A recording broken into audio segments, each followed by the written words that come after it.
अस्सलाम वालेकुम, मैं हूं रेहान तारिक और आप देख रहे हैं दस्तक। आईनी तरमीम मंजूर कराने के मिशन में हुकूमत और इसके इत्तेहादी अपनी सारी ताकत झोंकते हुए नजर आ रहे हैं। आईनी मुसव्वदे को हतमी शक्ल देने के लिए आज कौमी असम्बली की खुसूसी कमेटी का इजलास भी हुआ, जिसमें कमेटी ने नून लीग, पीपल्स पार्टी, JUI और ANP के मुजवजा ड्राफ्ट यकजा कर लिए और अब कल दोबारा 12:30 बजे कमेटी का इजलास तलब किया गया है। सेनेटर इरफान सिद्दीकी कहते हैं कि कल आईनी मुसव्वदा हो जाएगा, जबकि शेरी रहमान कहती हैं कि PTI के अरकान आज कमेटी इजलास में शरीक हुए, ना उनका मुसव्वदा आया।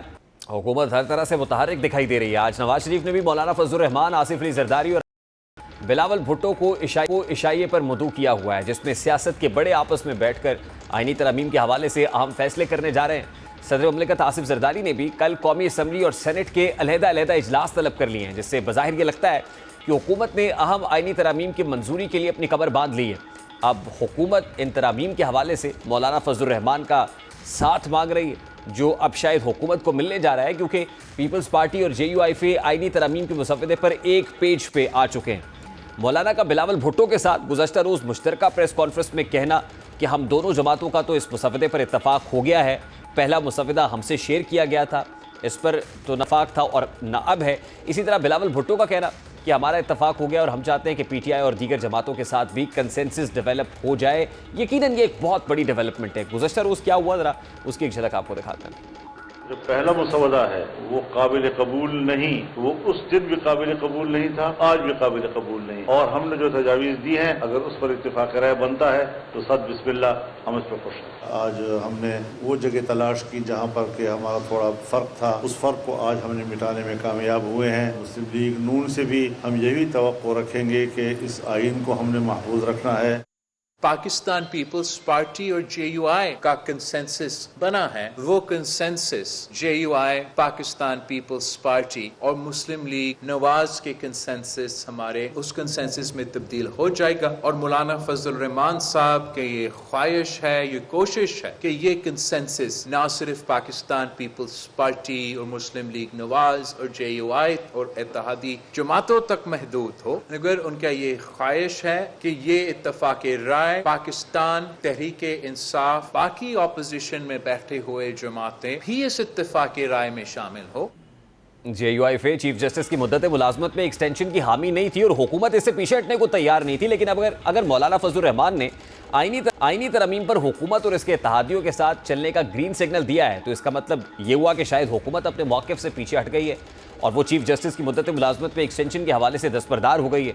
और अगर ऐसा हो भी जाता है तो भी हुकूमत को इससे कोई फ़र्क नहीं पड़ता, क्योंकि अगर सुप्रीम कोर्ट के 3 सीनियर जजेस में से किसी एक जज को तैनात करने की शिक पार्लियामान से मंजूर हो जाती है तो हुकूमत के रास्ते में तब भी कोई रुकावट नहीं आएगी। इस एतबार से देखें तो हुकूमत की जानिब से मौलाना की शर्त मान लेना महंगा सौदा नहीं है, लेकिन अगर ऐन मौके पर हुकूमत और मौलाना फजलुर रहमान में फिर कोई डेडलॉक हो जाता है तो हुकूमत मुश्किल में पड़ सकती है, क्योंकि नंबर गेम पूरी करने के लिए हुकूमत को मौलाना की हिमायत लाजमी चाहिए। और यही वजह है कि लीगी रहनुमा तारिक फजल चौधरी कहते हैं कि मौलाना फजलुर रहमान तकरीबन मान चुके हैं, नंबर पूरे होने में तो अब भी अभाम है। और यही वजह है कि हुकूमत अपोजिशन जमातों के अरकान पर भी नजरें जमाए हुए हैं, लेकिन अपोजिशन जमातें ये इल्ज़ाम लगा रही हैं कि उनके अरकान को हिरासा किया जा रहा है। बलूचिस्तान नेशनल पार्टी के सरबराह अख्तर मेंगल कहते हैं कि BNP के 2 सेनेटर्स और उनके खानदानों को मुसलसल हिरासा किया जा रहा है। अपने एक बयान में उनका कहना था कि अब एक ही ऑप्शन बचा है कि अपने सेनेटर्स को मुस्ताफ़ी होने की हिदायत कर दूँ। दूसरी जानिब तहरीक इंसाफ भी ये इल्ज़ाम लगा रही है कि हुकूमत ज़बरदस्ती और जबर के साथ उनके अरकान को मजबूर कर रही है कि वो आईनी तरमीम में हुकूमत का साथ दे। PTI वो जमात है जिसने आईनी तरमीम पर शोर तो बहुत डाला, लेकिन उसने अपनी एक भी तजवीज़ खुसूसी कमेटी के इजलास में सामने नहीं रखी। उल्टा PTI ने पार्लियामान की खुसूसी कमेटी के इजलास में शिरकत से इनकार कर दिया, जिसके बाद ये तासुर उभर रहा है कि तहरीक इंसाफ फिर से सड़कों पर निकलेगी। बहरहाल तहरीक इंसाफ की आला क़यादत ये समझती है कि उनके अरकान हुकूमत का साथ नहीं देंगे, वो बानी PTI के साथ हर सूरत वफा निभाएंगे। बहुत से तहरीक इंसाफ के अरकान अपने वीडियो पैगामात के ज़रिए इस अज़म का इजहार कर चुके और तहरीक इंसाफ का ये भी दावा है कि हुकूमत के अरकान उसके साथ राब्ते में हैं, जो ऐन तरामीम के मौके पर हुकूमत का साथ नहीं देंगे। अब ये 2 वजूहात हैं जिन पर PTI इन्हें अब देखना तो ये भी है ना कि किसके अरकान किसका साथ छोड़ते हैं और किसका साथ निभाते हैं। यकीनन ये जल्द पता चल जाएगा, क्योंकि मामला अब ज़्यादा देर या दूर का नहीं है, क्योंकि हुकूमत बाहर सूरत 1 से 2 रोज़ के अंदर ये तरामीम पार्लियामान में ला के कौमी असम्बली और सेनेट यानी दोनों ईवानों से मंजूर कराना चाहती है। और इसके लिए 18 तारीख की जो मुजवजा तारीख है उस हवाले से भी लगता यह है कि हुकूमत कायम है। और आज जो बड़ी बैठक जाती उम्रा में होने जा रही है वो इस सारे मामले के अंदर, इस मुशावरत के अंदर एक हतमी मुलाकात होगी, जिसके बाद कंसेंसस डेवलप करके पार्लियामान के इजलास में इनको पेश किया जाएगा आईनी तरामीम को। और इन आईनी तरामीम को अगर हुकूमत ये कह रही है कि उनके नंबर्स ख़ास तौर पे मौलाना फजल रहमान के साथ आने से पूरे हो गए हैं, तो फिर शायद अब कोई मज़ीद ताख़ीर नहीं होगी। और वैसे भी 25 अक्टूबर से पहले पहले हुकूमत ने ये करना है। और उसकी एक वजह यह भी है कि चीफ जस्टिस काजी फाइज़ा की रिटायरमेंट के बाद नए चीफ जस्टिस का जो तयन है, क्या वो पुराने तरीक़ाकार पे होगा या नए तरीक़ाकार पे होगा। अगर तो पुराने तरीके पे होता तो शायद उसके लिए सीनियर प्यूनी जज के नोटिफिकेशन इशू कर दिया जाता, लेकिन अगर नए तरीके से होना है तो उसके लिए तरमीम बहुत ज़रूरी है। पाकिस्तान पीपल्स पार्टी से हसन मुर्जा साहब ने इस वक्त हमें ज्वाइन किया। अस्सलाम वालेकुम हसन मुर्जा साहब, बहुत बहुत शुक्रिया आपके वक्त के लिए। जमीयत उलमा इस्लाम फे क्लेम कर रही है कि पीपल्स पार्टी और JUI फे का कंसेंसस डेवलप हो गया। नंबर 1 ये कि क्या वाकई कंसेंसस हो गया है, कंसेंसस हुआ है तो किस डॉक्यूमेंट पे हुआ है, और क्या अब हुकूमत साइड यानी पाकिस्तान मुस्लिम लीग नून साइड को कायल करना ही बाकी रह गया है, और आज मुलाकात में ये काम भी जो है वो अंजाम को पहुंच जाएगा, जो आज मुलाकात होने जा रही जाती उम्रा में? बिल्कुल, जो हमारी कॉन्स्टिट्यूशनल अमेंडमेंट के ऊपर बातचीत डायलॉग्स चल रहे थे वो हम तकरीबन उस पे कंसेंसस हो गए हैं, और इंशाअल्लाह ताला उसकी अनाउंसमेंट जो है वो भी बाकायदा तौर पे क़यादत करेगी। लेकिन आज बड़ी इंपॉर्टेंट मुलाकात हो रही है जाती उम्रा में मियां नवाज शरीफ साहब से। मौलाना फजल रहमान भी पहुंच रहे हैं, आसिफ जरदारी साहब की मुलाकात भी लाइंड अप है। तो ये इससे तो तासुर ये मिलता है कि जो हुकूमती हलके हैं या नून लीग है वहां पर अभी कहीं ना कहीं कोई डिफरेंस मौजूद है। वो सारे उस पे बातचीत भी करेंगे, इकट्ठे भी होंगे, और चीजें और मामला जो तय होने हैं वो इसी तरह ही होंगे। बिल्कुल आप दुरुस्त फरमा रहे हैं। पीपल्स पार्टी और जमीयत उलमा इस्लाम फे में तो चलिए कंसेंसस हो गया, लेकिन PMLN साइड से या हुकूमती साइड से क्या अभी भी डिफरेंसेस मौजूद हैं या डेडलॉक बरकरार है? देखिए, कोई ऐसे डिफरेंसेस नहीं है, कोई डेडलॉक नहीं है। PMLN जो है वो बिल्कुल इस चीज पे अमाता है, और PMLN के साथ पाकिस्तान पीपल्स पार्टी की गुफ्तगू जो है वो अब से नहीं है, काफी पहले से इस बात पे हो रही है। तो डेडलॉक तो उसमें कोई भी ऐसा मौजूद नहीं है। तो मौलाना साहब की तरफ से था और वो भी दूर हो गया है। इंशाअल्लाह ताला बहुत जल्द जो है वो अवाम को खुशखबरी मिलेगी, और जो आईनी अमेंडमेंट्स हैं इनका डायरेक्टली फायदा जो है वो अवाम को है। ये अवाम से रिलेटेड हैं। इनके बारे में जो ये अबहाम पैदा किया जा रहा है कि शायद किसी फर्द वाहिद को उसका फायदा पहुंचाने के लिए ये अमेंडमेंट्स की जा रही हैं, ये तासुर बिल्कुल गलत है।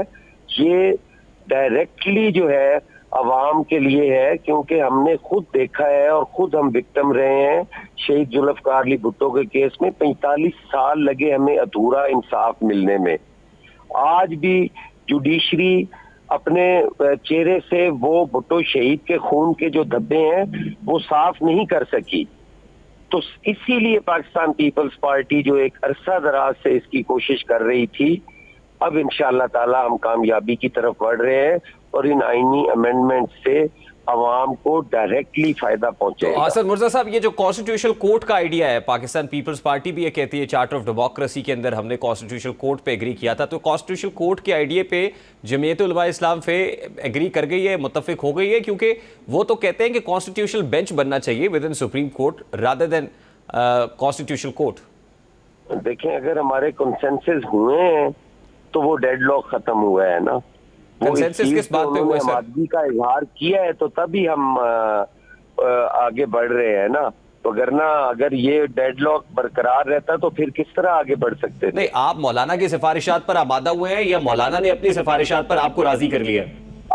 अब ये कहना कि हम उन पे हुए हैं या वो हमारे पे हुए हैं, तो ये हर चीज का तो कोई फैसला नहीं है। हमने मुतफिका तौर पे उन अमेंडमेंट्स को जो है वो किया है, और हम उसे यही समझेंगे कि वो मुतफिका हैं। हमारी हो या उनकी हो, अब किसी की हार जीत नहीं है, बल्कि ये हमारी मुत्तफिका है। सर इससे मुनासिब और अच्छी बात क्या हो सकती है कि मुत्तफिका अमेंडमेंट्स हो जाए।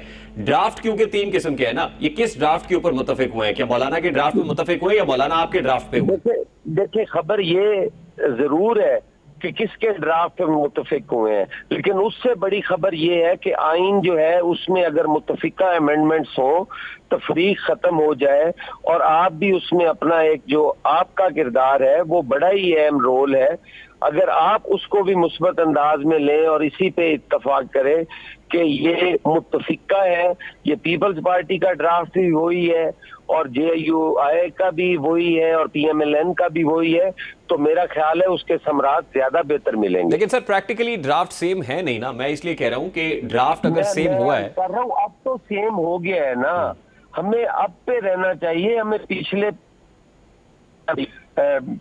कुछ चीजें ऐसी होती हैं जो कबल अज वक्त होती हैं, मेरी किसी बात कहने से अगर हमारे उस इत्तफाक में कोई दरार पड़ती हो तो आपको हमारा साथ देना चाहिए कि ये दरारें कम हो, क्योंकि सोसाइटी पहले काफी इंतशार का शिकार है। आईनी अदालत बन रही है सर? इंशाल्लाह इंशाल्लाह। और आईनी अदालत का चीफ जस्टिस भी अलग होगा? अब तो अब तो आपके सवाल का जवाब भी आ गया है इंशाल्लाह। अब आप इत्तफाक कर जाए। आईनी अदालत का चीफ जस्टिस भी अलग होगा फिर, जाहिर है सुप्रीम कोर्ट। इंशाल्लाह जी इंशाल्लाह बिल्कुल सेपरेट होगा। ठीक, 2 मुतवाजी अदालतें होंगी। तो ये बताइएगा सर कि फिर ये जो जजेस की देखें वही तो, यही तो मैं आपसे तवक्को कर रहा था कि आप ये चीज नहीं करेंगे। ये कैसे आपने इस बात को असेस कर लिया कि ये 2 मतवाजी जो है अदालतें होंगी? क्यों होंगी? वो अपना रोल प्ले करेंगे, वो अपना काम करेंगे, तो इसमें कैसे उनका आपस में क्या? अदालतें तो 2 होंगी ना सर?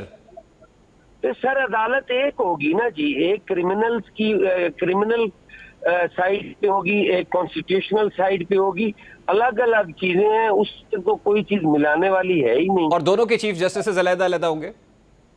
यकीनन जी, पाकिस्तान पीपल्स पार्टी तो यही चाहती है। नहीं, इसी के ऊपर एग्री कर लिया मौलाना ने भी। देखें मैं पाकिस्तान पीपल्स पार्टी का मौकफ आपको दे रहा हूँ। आप तो चाहत से बढ़ के सर कंसेंसस हो गया ना, तो मैं यही पूछ रहा हूँ कि इस पे मना लिया आपने मौलाना को? तो मैं आपसे यही अर्ज कर रहा हूँ ना कि पाकिस्तान पीपल्स पार्टी इंशाअल्लाह ताला, जो आपके सवाल का जवाब है वो मैं पहले भी दे चुका हूँ कि इंशाअल्लाह ताला कॉन्स्टिट्यूशनल कोर्ट अलहदा होगी और उसका चीफ जस्टिस भी होगा, उसका जो भी नाम रखा जाएगा वो भी, उसके जज भी अलहदा होंगे। ठीक, और उसके लिए जो जजेस का इंतखाब होगा या चीफ जस्टिस का चुनाव होगा, इसकी मोडालिटीज के ऊपर भी कंसेंसस होगा? इंतखाब तो पूरी दुनिया के अंदर पार्लियामान करती है जी, पाकिस्तान ही है जहाँ पे जज को जज ही लगाता है, तो पार्लियामान अगर उसमें अमेंडमेंट करती है तो यकीनन वो पार्लियामान का हक है, वो अमेंडमेंट कर सकती है। अगर किसी को कोई एतराज होगा तो वो उसकी तशरीह के लिए चला जाएगा आईनी अदालत के अंदर। आज जो बैठक हो रही है हसन मुर्जा साहब जाती उमरा में, उसमें आपको किस हद तक यकीन है कि वहां पर भी कंसेंसस हो जाएगा या मना लेंगे आप मियां साहब को भी या हुकूमत को भी? देखिए आसिफ अली जरदारी साहब जो हैं वो बड़े जीरक सियासतदान हैं और उन्होंने हमेशा जो है वफाक को मजबूत करने के लिए अपने जो उनके आईनी और जमहूरी तरीकाकार हैं उन पे चलते हुए वो किसी चीज नामुमकिन को भी मुमकिन बना लेते हैं और इंशाअल्लाह ताला जो आखिरी फतह होगी वो। ठीक, बहुत बहुत शुक्रिया हसन मुर्जा साहब, पाकिस्तान पीपल्स पार्टी के रहनुमा हमारे साथ मौजूद थे। एक ब्रेक लेंगे, ब्रेक के बाद जब वापस आएंगे, आज पाकिस्तान तहरीक इंसाफ पार्लियामान की खुसूसी कमेटी इजलास में नहीं आई। क्या PTI ने मुश्किलात अपने लिए बढ़ा ली हैं? PTI कर रही है, क्या एहतजाज होगा और एहतजाज धरने में बदल सकता है? PTI क्या सोच रही है? बात करेंगे इस ब्रेक के बाद हमारे साथ।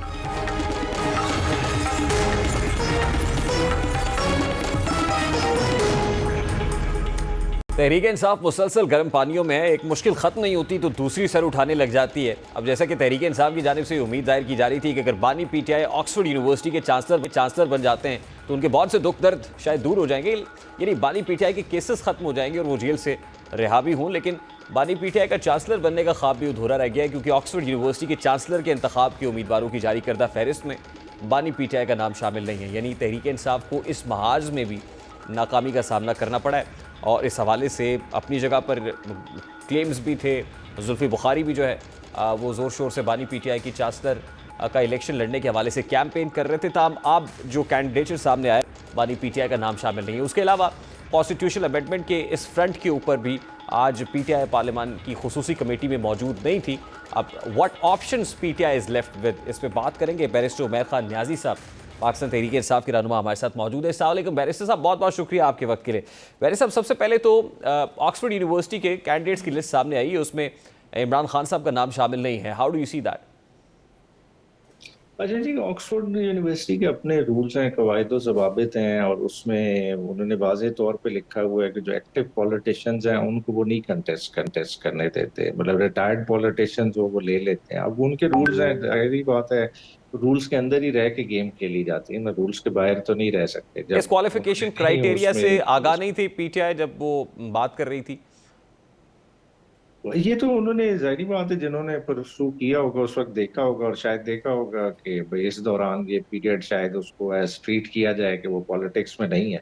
ये तो अब उनकी डिस्क्रेशन है, उन्होंने इसको दिया और मेरे ख्याल से इसको चैलेंज करने का भी यूनिवर्सिटी के अंदर कोई फोरम नहीं होगा इस तरह के मामला।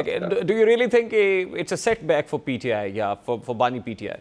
नहीं, देखिए ये कोई पॉलिटिकल पोजीशन तो नहीं है। ऑलरेडी खान साहब ब्रैडफोर्ड यूनिवर्सिटी के चांसलर रह चुके हैं, फिलैंथ्रोपी का वर्क तो करते रहते हैं। पॉलिटिक्स असाइड ही वैसे ही एक जो है ना एक प्रेस्टिजियस इंस्टीट्यूशन जिसकी 200 साल की तारीख हो, उसके साथ अगर एक पाकिस्तानी का नाम जुड़ जाए तो मतलब तो इससे बड़ी क्या बात हो सकती है। अगर नहीं हो सका तो कोई नहीं, इसमें क्या है, पॉलिटिक्स तो बाकी तो पाकिस्तान में करनी है ना। ठीक। अच्छा बैरिस्टर साहब, आज पार्लियामान की खुसूसी कमेटी इजलास में पीटीआई नहीं गई, बायकॉट किया। उसके बाद ये खबर कि मौलाना फजलुर रहमान का कंसेंसस भी डेवलप हो गया पीपल्स पार्टी के साथ और अब वो जिस वक्त एज वी स्पीक मौलाना जाती उम्रा नवाज शरीफ से मुलाकात के लिए पहुंच चुके हैं। तो मौलाना तो जा बैठे नून लीग और पीपल्स पार्टी के साथ, पीटीआई के हाथ तो फिर कुछ नहीं आया।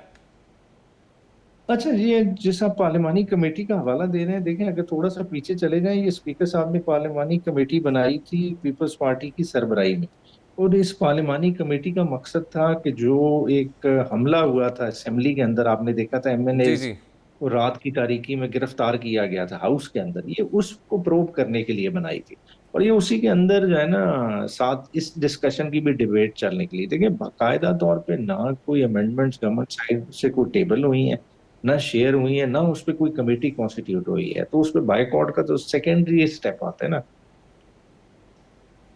अच्छा, लेकिन पीटीआई फिर भी इसमें नहीं थी, मतलब पीटीआई हिस्सा तो बनी थी उन टॉक्स का जो पार्लियामानी कमेटी के फोरम पे हो रही थी। बिल्कुल, वो ठीक कह रहे हैं। अब सर मेरे सवाल का अगला हिस्सा भी था ना कि मौलाना फजलुर रहमान साहब तो पीपल्स पार्टी के साथ कंसेंसस डेवलप किए बैठे हैं, अब वो बैठे हुए इस वक्त नवाज शरीफ साहब के साथ। अच्छा देखिए, मौलाना साहब की एक अपनी जमात थी, एक नजरिया को कि उन्होंने इस असेंबली को वाजे तौर पे कहा कि एक जाली असेंबली है। तहरीक इंसाफ का फिर भी नुक्ता नजर उनसे हट के है। देखिए हम कुछ और आगे तक जाते हैं। हमारा क्या है, हम कहते हैं कि सेनेट एक अहम चीज है अगर आईनी तरमीम लानी है, और आपके केपीके में इलेक्शन ही नहीं हुआ जैसा कि सबको पता है, हाउस कंप्लीट नहीं है, साथ ही साथ रिजर्व सीट की फैसला एक आ गया जो आज तक इम्प्लीमेंट नहीं हुआ और जिसको बेसिकली ना इम्प्लीमेंट होने के लिए स्पीकर साहब से भी खत लिखाया गया, इवन पंजाब असेंबली की तरफ से भी खत गया और आज तक इम्प्लीमेंट नहीं हुआ। और साथ ही साथ देखें हमारी 85 से ज्यादा इलेक्शन पिटिशंस पेंडिंग है। इलेक्शन एक्ट कहता है कि 180 दिन में इलेक्शन डिस्प्यूट ने रिजॉल्व होना है, तो वो भी रिजॉल्व नहीं हुआ। जब मैंडेट डिस्प्यूटेड है, कॉम्पोजिशन प्रॉपर नहीं है, प्लस जो सबसे इंपॉर्टेंट फैक्टर है, देखिए ये आईनी तरमीम की हम बात कर रहे हैं, ये कोई डे टू डे अफेयर्स चलाने की बात नहीं कर रहे, और कॉन्स्टिट्यूशन को चेंज करने का जो मैंडेट है आप पब्लिक एट लार्ज से डिराइव करते हैं, जो अवाम आपको मैंडेट देती है। देखें इलेक्टोरल आप इनकी स्पीचेस उठा के देख लें, किसी इनके सरबराह ने किसी जलसे में इनके बारे में कहा कि हम ये आईनी तरमीम लाएंगे। देखिए अवाम से तो इन्होंने इस चीज को वोट ही नहीं लिया, तो जब वोट ही नहीं दिया ये इस चीज बट बैरिस्टर साहब, इट्स अबाउट नंबर्स ना। अगर मौलाना फजलुर रहमान वहां हैं तो इसका मतलब दे डू हैव नंबर्स। मौलाना फजलुर रहमान के साथ जाने से तो नंबर्स हैं उनके पास। 63A की सहूलतकारी के बावजूद नंबर्स नहीं है। देखिए हुकूमती इत्तेहाद के थे 213 के नंबर। अब देखें इधर कितनी बड़ी बेईमानी की गई कि रिजर्व सीट का फैसला इम्प्लीमेंट नहीं किया, मगर 14वीं सीट पीपल्स पार्टी को दे दी गई समीना घुर्की की सूरत में। ठीक है, रिजर्व सीट वो 214 हो गए। 214 में से आपको पता है कि 2 अरकान के खिलाफ खुद नून लीग और काफ लीग ने रेफरेंस फाइल कर दिया है। जी। वो बुनियादी तौर पे हमारे थे, उनके गलत एफिडेविट दाखिल हुए, जब इन्हें उनकी तरफ से इनकार हुआ तो उनकी इन्होंने डिस्क्वालिफिकेशन सीख कर ली, तो ये आ गया 212 पे। और 212वां वोट जो है वो स्पीकर साहब का अपना है, जो कि कास्ट नहीं होना, तो रह गए 211 में 8 मौलाना साहब के मिला ले 219 बनते हैं। अब 5 की सहूलत कारी चाहिए। छांगा मांगा की सियासत अरूज पे है, छांगा मांगा प्लस हो रहा है, बल्कि अब तो धमकियां भी दी जा रही हैं, बंदे भी उठाए जा रहे हैं, मगर उसके बावजूद इन्हें जो है ना दूसरे से तीसरा वोट इस वक्त सर मार्केट में आपके नहीं बंदे मिलता। महफूज हैं? हाँ जी, अल्लाह का शुक्र है। आज सुबह तक तो आपकी सेनेटर जरका तैमूर साहिबा के बारे में बहुत से सवाल उठ रहे थे कि वो जब बाहर थी तो बाहर से पाकिस्तान क्यों आई, और बहुत सारी रूमर्स थी, तो आपने पता कर लिया उनसे कि वो क्यों आई? उन्होंने अब उनका मैसेज देख लें कि मैं जो है ना रिजाइन देने को प्रेफर करूंगी, इमरान खान को नहीं छोड़ूंगी। तो इससे और आगे जज्बा क्या हो सकता है? देखिए, लोगों को तरह तरह से मजबूर किया जा सकता है, लोगों की प्रॉब्लम्स होती हैं, वो भी हमें समझना चाहिए, मगर देखिए हमें कंडेम उस चीज को करना चाहिए कि लोगों को इतना ओपनली हरास कौन कर रहा है। देखिए, क्लेम तो ये करते हैं कि पॉलिटिकल गवर्नमेंट है, असास अपनी क्या है, लेगेसी ये वही चला रहे हैं पुरानी, जो ऑपरेशन मिडनाइट जैकल वाली, इनकी वही सोच है कि हमने बंदे हॉर्स ट्रेडिंग के जरिए खरीदने हैं, नो कॉन्फिडेंस जैसा बीबी के अगेंस्ट लाना चाहते थे, वही वाला मामला आज फिर कर रहे हैं। मगर उससे हासिल क्या होगा? देखिए, आईनी तरमीम आपने देखिए लाना चाह हासिल रहे ये हैं, होगा मुल्क सर कि कॉन्स्टिट्यूशनल अमेंडमेंट हो जाएगी, मर्जी का चीफ जस्टिस लग जाएगा, कॉन्स्टिट्यूशन बिल्कुल, कोर्ट भी शायद बन अब जाएगी, तो ये हासिल तो हो जाएगा ना सर, फिर जो वो अचीव करना हाँ चाह रहे जी, हैं वो तो अचीव कर लेंगे। ये देखिए, ये तो पर्सनल गेन है ना, पर देखें पब्लिक एट लार्ज का क्या गेन होगा? देखिए, आपकी जो है, जो 8 फरवरी को शब खून मारा गया, चले वो वक्ती तौर पे प्रोटेक्ट भी हो जाए, देखिए उससे अवाम के हालात तो बेहतर नहीं होने लगे। जो आज 40,000 इवन 50,000 भी तनख्वाह ले रहा है, उसका तो मदावा नहीं होगा ना। ठीक, लेकिन बड़े साहब अब लोग आज सवाल सर ये है 2 ना दिन कि पहले what options are you left with? PTI अब क्या करेगी? क्या आपको प्रोटेस्ट करने जा रहे हैं? अब क्या वो देखिए, प्रोटेस्ट धरने की सूरत इख्तियार करेगा? What have you planned so far? Protest तो होना चाहिए था, जो बेसिकली 4-5 की कंटिन्यूटी में अब एससीओ समिट खत्म हो गई है, तो बेसिकली अब 17-18 ये सारे दिन है, प्रोटेस्ट तो होना चाहिए। देखिए, दोनों तरफ लड़ाई लड़ी जाती है, ऐवान के अंदर भी ऐवान के बाहर। देखिए हमने तो उजागर करना है ना, नुकसान अवाम का है, वो हमारा जाती नुकसान तो नहीं है। अगर फेडरल कॉन्स्टिट्यूशनल कोर्ट बन जाएगी तो किसका मैंडेट चोरी हुआ है? अवाम का चोरी हुआ है, ठीक है, उसके खिलाफ ये जो है ना सब महाजराई की जा रही है। अगर चीफ इलेक्शन कमिश्नर का एक्टिंग चार्ज की प्रोविजन डाल दी जाएगी तो किसका नुकसान होगा? इस अवाम का तो सर नुकसान विद इन होगा, पीटीआई जो कंसेंसस है, क्योंकि पीटीआई की सियासी कमेटी से भी खबरें कुछ अच्छी नहीं आ रही। वहाँ हमाद अजहर और अली अमीन गंडापुर में जो एक्सचेंज ऑफ वर्ड्स हुआ है वो भी जाहिर है कोई मुनासिब अमर नहीं है। अगर पीटीआई खुद ही मुत्तहिद नहीं होगी तो फिर किस तरीके से कोई मोबिलाइजेशन होगी या कोई प्रोटेस्ट कॉल होगी और फिर वो एग्जीक्यूट भी ठीक अंदाज में हो जाएगा?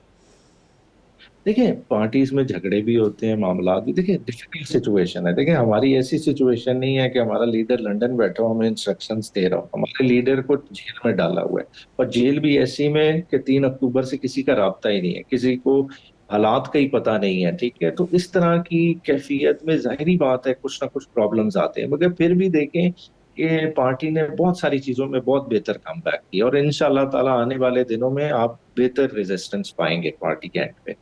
बहुत बहुत शुक्रिया बैरिस्टर उमैर खान न्याजी, पाकिस्तान तहरीक इंसाफ के रहनुमा, हमारे साथ मौजूद। टेक अ ब्रेक, और ब्रेक के बाद वापस आते हैं।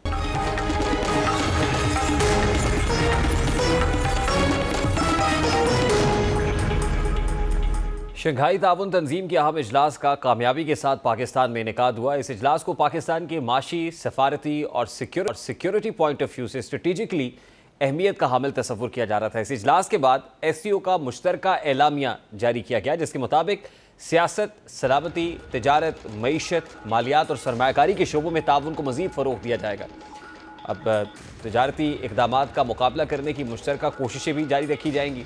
इजलास में ज़रई ताउन के फ़रोग़ के प्रोग्राम की मंजूरी और ज़रई तिजारत में इजाफ़ा ज़रूरी करार दिया गया है, जबकि आलमी ग़िज़ाई तहफ़्फ़ुज़, ग़िज़ाइयत में बेहतरी और तहक़ीक़ाती ताउन की ज़रूरत पर भी जोर दिया गया है।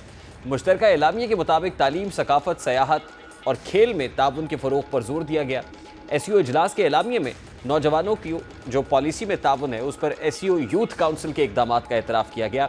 साइंस और टेक्नोलॉजी में दिलचस्पी रखने वाले प्रोग्राम्स की तरजीही बुनियादों पर उनको स्टार्ट करने पर जोर दिया गया। और मुश्तरका एलामिया के मुताबिक रूस, Tajikistan, Uzbekistan, Belarus, Iran, Kazakhstan, Kyrgyzstan और पाकिस्तान ने चीन के 1 बेल्ट 1 रोड इनिशिएटिव की हिमायत का कि आज वज़ीर आज़म शहबाज शरीफ का इजलास के इफ्तिताही सेशन से खिताब करते हुए कहना था कि अफगानिस्तान इलाकाई तरक्की और इस्तेहकाम के लिए बहुत अहम मुल्क है, लेकिन अफगान सरजमीन का दहशतगर्दी के लिए इस्तेमाल रोकना होगा। आलमी बरादरी अफगानिस्तान में इंसानी बुनियादों पर इमदाद पर तवज्जो दे। वो क्या कह रहे थे, ज़रा उसकी एक झलक आपके सामने रखता हूँ।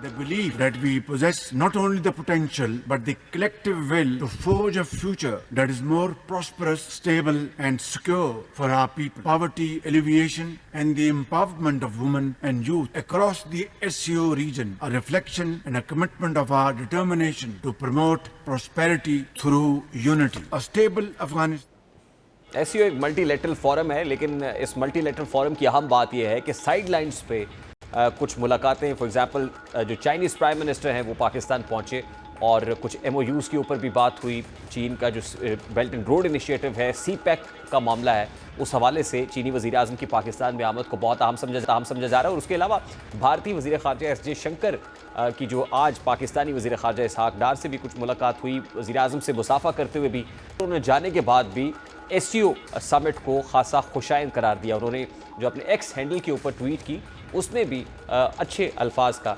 चुनाव भी देखने को मिला और इसको खुशाइंद भी करार दिया गया, जो पाकिस्तान के लिए यकीनन एक मस्बत बात है। अभी एक ब्रेक लेंगे और ब्रेक के बाद जब वापस आएंगे तो गुज़श्ता दिनों जो एक निजी कॉलेज के अंदर एक वाक़या पेश आया, उस पर आज वज़ीर आला पंजाब मरियम नवाज शरीफ साहिबा ने प्रेस कॉन्फ्रेंस की है। इस मामले पर बात करेंगे इस ब्रेक के बाद। हमारे साथ रहिए।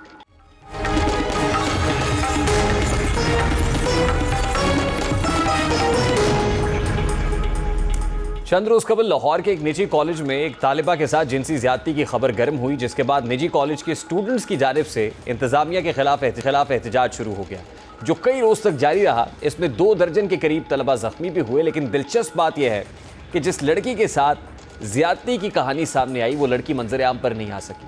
पंजाब पुलिस के मुताबिक अब तक की तहकीकात के मुताबिक ऐसे किसी वाक़े की शवाहिद नहीं मिल पाए जिसमें कॉलेज की किसी लड़की के साथ जिनसी ज़्यादती का वाक़या पेश आया हो, यानी अब तक रेप विक्टिम की शनाख्त नहीं हो सकी। अब इस सारे मामले में पंजाब हुकूमत का यह दावा है कि एक मखसूस जमात ने इस मामले को सोशल मीडिया के ज़रिए उछाला ताकि पंजाब की सरकार को बदनाम किया जा सके। यानी एक ऐसी कहानी घड़ी गई जिसका सिरे से कोई वजूद ही नहीं था। यानी पंजाब हुकूमत के बकौल एक जमात की जानिब से ख़तरनाक मनसूबा बार बार इंतशार फैलाने, जलसे जुलूसों और धरनों में नाकामी के बाद बनाया गया। अब जाहिर है ये मामला मीडिया की जीनत बना और इस लिहाज से पंजाब हुकूमत की साख पर भी सवाल उठ रहा था, जिस पर पंजाब असम्बली में पहले उस्मा बुखारी की जानिब से जवाब दिया गया और आज वज़ीर आला पंजाब मरियम नवाज़ ने भी इसका भरपूर जवाब देते हुए कहा कि झूठी खबर को फैलाने वाले सहाफ़ी हों, व्लॉगर्स हों या सियासतदान जो मुलव्वस है उनको नहीं छोड़ूंगी, क्रैकडाउन होगा। मरियम नवाज़ शरीफ क्या कह रही थी, ज़रा उसकी एक झलक आपको दिखाते हैं। जो इसके अंदर सहाफ़ी इन्वॉल्व है, व्लॉगर इन्वॉल्व है, जो अकाउंट्स इसमें इन्वॉल्व है, जिसने ये प्रोवोक करने की कोशिश की है, जिसने ये इंसाइट करने की कोशिश की है, जिसने उस बच्ची को उसके वालिदैन को बदनाम करने की कोशिश की है, सारा आपके सामने ये पूरे अकाउंट्स हमने निकलवा लिए, इनके खिलाफ क्रैकडाउन होगा। अब पंजाब हुकूमत सिरे से इस बात की तरदीद कर रही है कि कोई ऐसा वाक़या रूनुमा भी हुआ और इसको एक प्रोपेगेंडा गर्दान रही है। अब अगर पंजाब हुकूमत का मौक़िफ़ दुरुस्त है तो फिर जिसने भी इंतशार फैलाने की कोशिश की है उसके खिलाफ सख्त एक्शन होना चाहिए, क्योंकि अपने मज़मूम मकासद के लिए तलबा का इस्तेमाल करना किसी सूरत मुनासिब अमल नहीं है। वक्त अपने इख्तिताम को पहुँचा, आपसे मुलाकात होगी इंशाअल्लाह कल। अपना रखिए ख्याल। अल्लाह हाफ़िज़।